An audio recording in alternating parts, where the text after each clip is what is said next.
He should have laughed when he said it. Instead, he looked me dead in the eye and told me he needed a husband and paper. A marriage not built on love, but on necessity. Who the hell makes that kind of offer over coffee in a rundown diner in the middle of Kansas? But there he was, Nathan Carter, suit pressed, jaw clenched, like a man trying to control the chaos of his entire world with one reckless proposal. And there was me, Alex Monroe, a barista with too much debt, a messy past, and the kind of loneliness that makes even the strangest offers feel like fate whispering. I should have said no. God, I should have said no. Instead, I said yes. Nathan wasn't the type of man you could ignore.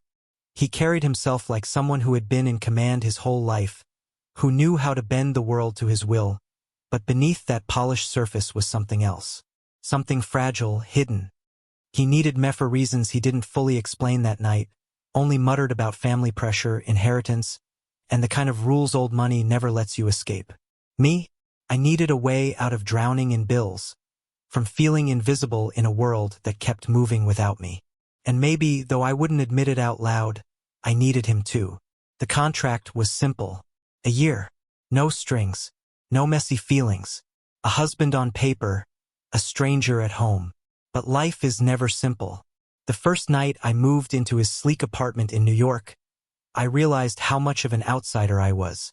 He had books lined neatly on the shelves, expensive leather furniture that smelled faintly of cedar, and a view of the city that felt almost unreal.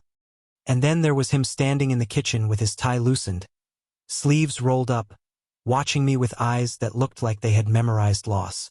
"You don't have to make this harder than it is," Nathan said, voice low, almost tired. I wanted to snap back, to tell him I wasn't some charity case. But when he placed a glass of water in front of me, the way his fingers brushed mine was so careful, almost gentle, like he didn't quite know how to touch someone without breaking them. And right there, in that silence thick with unspoken words, I knew this wasn't going to stay just paperwork. Nathan had rules. He always had rules. Don't touch me unless necessary. Don't ask about my family. Don't talk about love. But rules are fragile when you share a space with someone, when you hear their footsteps at 2 a.m., when you catch them staring at you across the breakfast table like they can't decide if you're their salvation or their mistake. And me? I was reckless enough to push. 2 weeks in, I came home from my late shift at the cafe and found him asleep on the couch, tie discarded, his face softer than I'd ever seen it. For once, he didn't look like Nathan Carter, the man with the steel facade. He looked human, lonely, breakable. I should have gone straight to bed. Instead, I sat down, close enough to hear his breathing, close enough to feel the warmth of him. And when his eyes fluttered open, hazy with sleep, he whispered my name like it was a secret he wasn't supposed to say out loud. Alex. That was the moment, the crack in everything. The second where paper promises began to burn, where rules felt like they were made just to be broken. But falling for Nathan was never going to be easy. He had walls built so high even he couldn't see over them. His past wasn't a story he shared. It was a wound he kept stitched tight, bleeding quietly beneath the surface. And the closer I got, the more I realized. Saying yes to him wasn't just about signing my name on a marriage certificate. It was about stepping into his shadows, into battles I wasn't sure I could win.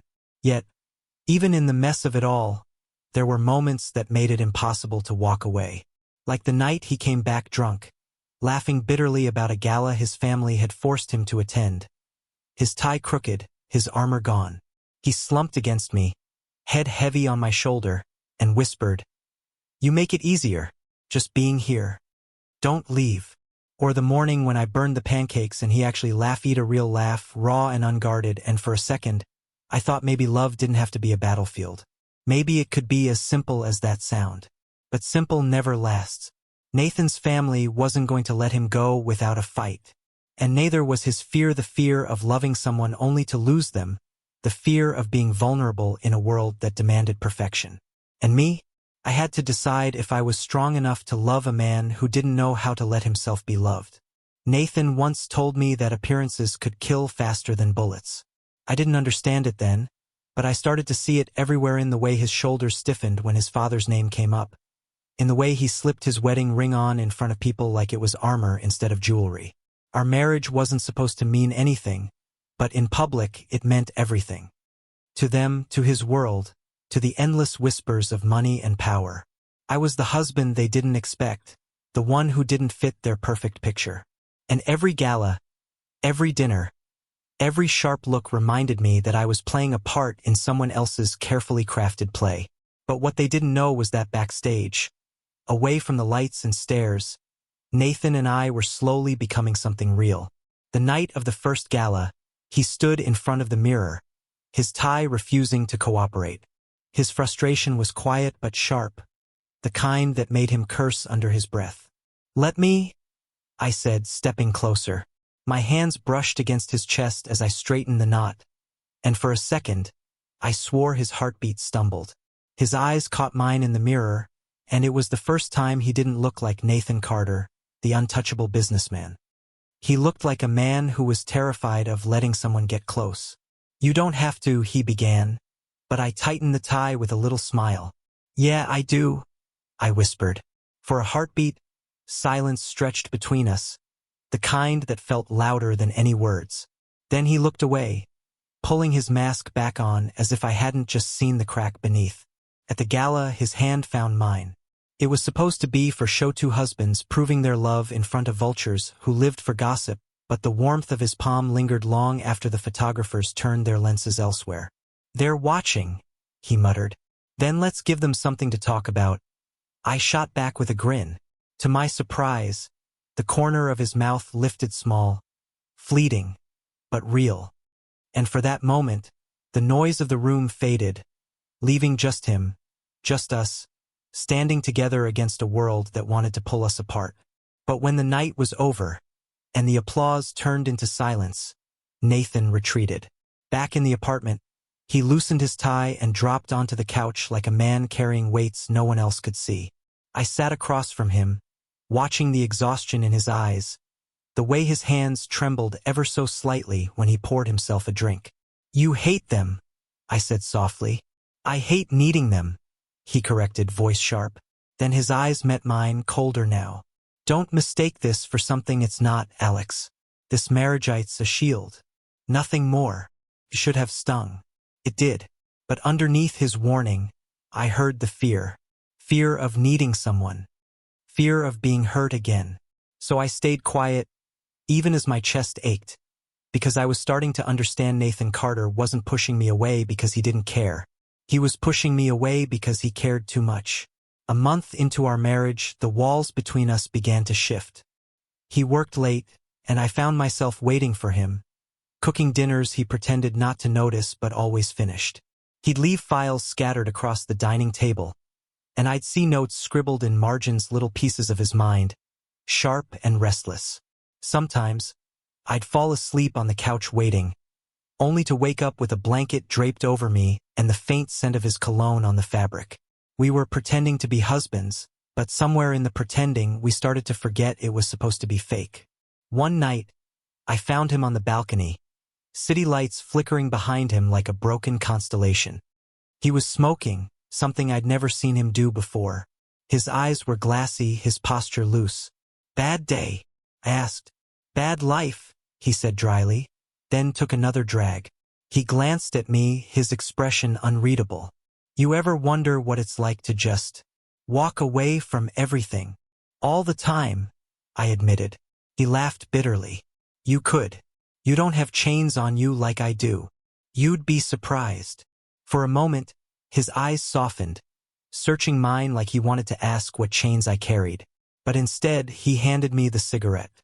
Our fingers brushed, the contact electric. I didn't smoke, but I took it anyway, if only to hold on to the connection. That was the night he kissed me. It wasn't planned. It wasn't careful. It was raw, desperate, like he'd been holding it back for too long and finally let the dam break. I froze at first, startled by the intensity, but then I melted into him, into the way his hands gripped my face like he was afraid I'd vanish if he let go. When we finally pulled apart, his breath ragged, he whispered, "This can't happen." But the look in his eyes told me he knew as well as I did. It already had. From that night, everything changed. We didn't talk about it, didn't put words to what was happening, but our silences grew louder, charged with something unspoken. His rules didn't touch me. Don't ask. Don't feel crumbled piece by piece. Sometimes it was a hand brushing mine in the kitchen. Sometimes it was his gaze lingering too long when he thought I wasn't looking.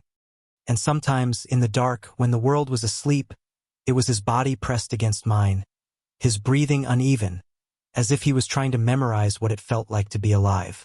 I wanted to ask him why he was so afraid. I wanted to tell him that whatever ghosts haunted him, he didn't have to face them alone. But I didn't, because part of loving Nathan Carter was learning to wait for the moments he let his walls down, for the rare flashes of vulnerability he offered like fragile gifts. But the closer we grew, the more dangerous it became. His father called. His mother visited. The family name loomed over us like a shadow too dark to escape. Every smile in public was a performance. Every word was weighed, calculated. And though Nathan never said it, I could feel it was torn between the man he was expected to be and the man he was becoming with me. And me? I was falling for him in ways I couldn't stop, in ways that scared the hell out of me. Because when you love someone like Nathan, you know there's a storm waiting. You just don't know when it's going to hit. The storm hit sooner than I expected. It started with a dinner. Nathan's father summoned Usnit invited. Summonedto the Carter estate. A sprawling mansion just outside Boston, the kind of place that looked more like a museum than a home. White pillars, perfectly trimmed hedges, chandeliers visible through the windows. I'd seen wealth before, but this was something else, wealth with teeth. As we walked up the marble steps, Nathan's grip tightened on my hand, harder than usual. He didn't look at me, but I could feel the tension running through him like a wire pulled too tight. "Remember," he murmured, "they don't care about you. You're just the man I married." The words stung, even though I knew he didn't mean them the way they sounded. But I nodded anyway, because this wasn't the place to argue. Inside, his parents waited like royalty on their thrones. His father, Richard Carter, had the kind of presence that filled a room before he spoke. A tall, silver-haired man with eyes sharp enough to cut glass. His mother, Evelyn, was softer in appearance but no less dangerous, her smile poised, practiced, dripping with judgment. "Well," Richard said, his voice low and commanding, "so this is him, me, the husband on paper." Dinner was a battlefield disguised as a meal. Every question was a test. "Where are you from? What do you do? What makes you think you're worthy of our name?" I answered politely, but beneath the table, Nathan's hand stayed wrapped around mine, grounding me, steadying me. At one point, Richard leaned back in his chair, eyes narrowing. "This marriage," he said, "isn't real." The words sliced through the air, sharp and deliberate. Nathan stiffened beside me. "It's real enough." Richard's gaze moved to his son, cold and unrelenting. "You're making a mockery of this family." A husband like him, his eyes flicked to me, disdain dripping from every syllable, "will only drag you down." I waited for Nathan to deny it, to reassure them that I was temporary, that I didn't matter. That was what this arrangement was supposed to be, after all. But instead, Nathan's voice was steel. "He's my husband. That's all you need to know." The silence that followed was heavier than any scream. On the way back to the city, the tension clung to us like smoke. Nathan didn't speak, his hands gripping the steering wheel so tightly his knuckles turned white. I watched the city lights blur past the window, my chest tight. "You didn't have to defend me," I said finally. "Yes, I did." His voice was sharp, almost angry. I turned to him. "Why? This was never supposed to be real." He slammed on the brakes at a red light, his jaw clenched, his eyes burning. "Maybe it wasn't supposed to be, but it is. Don't you get it, Alex? They don't get to decide what this is. We do." For a moment, the world outside ceased to exist. Just his words, raw and unguarded, hanging between us. And I realized then Nathan Carter wasn't just pretending anymore. Neither was I. But the closer we got, the more the world pushed back. Rumors spread. Whispers followed us at every event. Reporters started circling, their questions cutting like knives. And Nathan, who had built his entire life on control, was unraveling.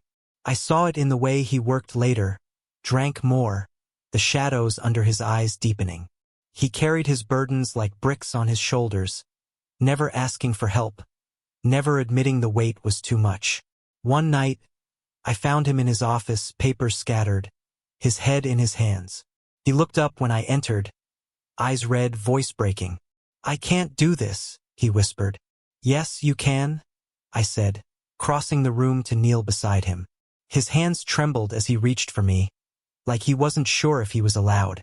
When I took them in mine, steady and firm, something inside him cracked. And in that moment, I made a decision. If Nathan was going to fall, I was going to fall with him.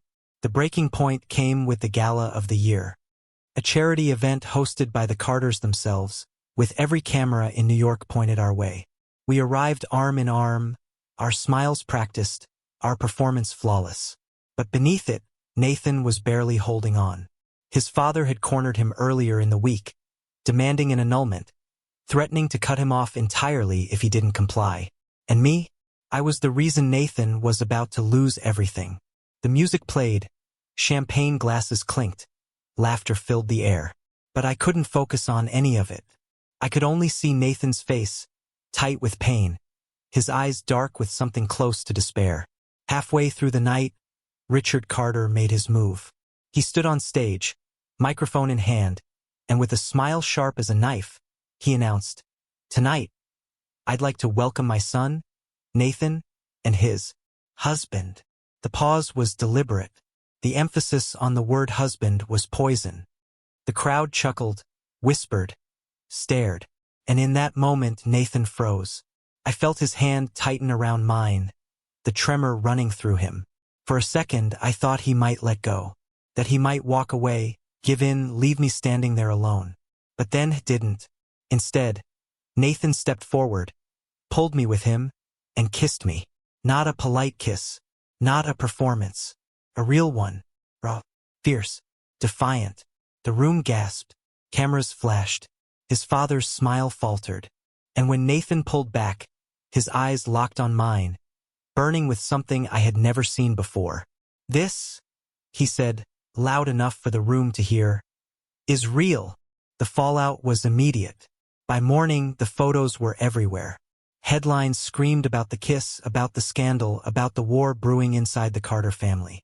Richard cut Nathan off, true to his threat. The accounts were frozen, the connections severed. For the first time in his life, Nathan Carter was free and terrified. We sat in the apartment that night, the city buzzing outside, silence stretching between us. Finally, he spoke. "I've lost everything." I reached for his hand. "Not everything." His eyes found mine, filled with a vulnerability so raw it almost broke me. "Alex," he whispered, "what if I lose you too?" I squeezed his hand tighter. "You won't." And for the first time, Nathan believed me. Freedom sounds romantic until you're standing in the middle of it with no safety net. Nathan had never worried about bills, about groceries, about the small, stubborn details of living. And suddenly, it was all real. The bank accounts were frozen, the trust funds cut off, the phone calls from old colleagues stopped. He went from being a man everyone wanted to impress to a man everyone whispered about. And Alex Monroe, the fake husband who was never supposed to matter, was the only one left standing beside him. The first weeks after the fallout were rough. Nathan refused to admit it, but I saw the way he stared at the empty spaces where his security used to be. The nights he stayed awake, staring at the ceiling, haunted by everything he'd lost. He was angry at his father, at himself, sometimes even at me. But beneath all the anger was fear. "I've built my whole life on their terms," he muttered one night, pacing the apartment. "Now I don't even know who I am without them." I stepped closer, catching his wrist, forcing him to stop. "You're Nathan Carter. Not their son, not their pawn. Just you.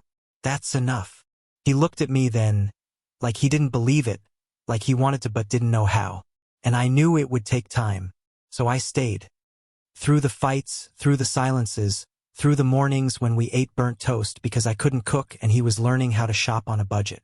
We were clumsy, messy, human. But we were together.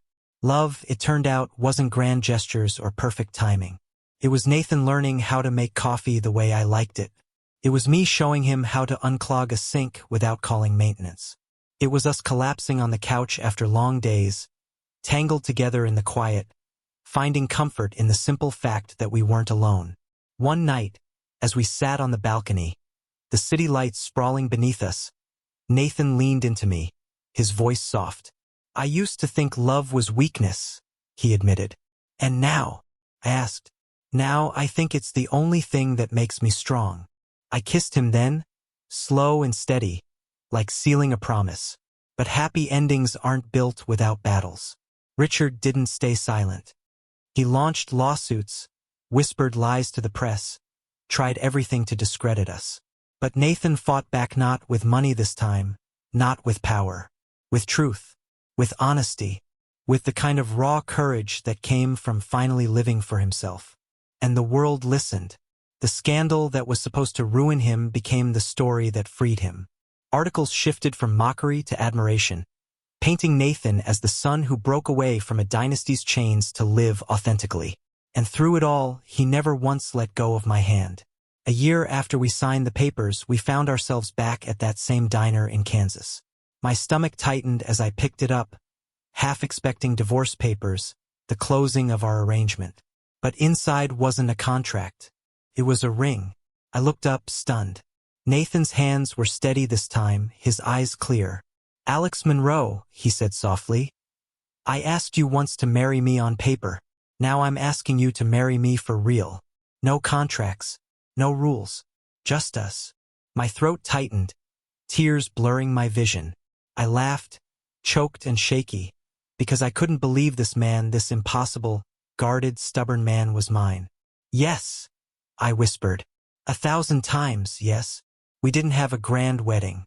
Just a small gathering in the city park, with a handful of friends, laughter carried on the breeze, and vows spoken under the open sky.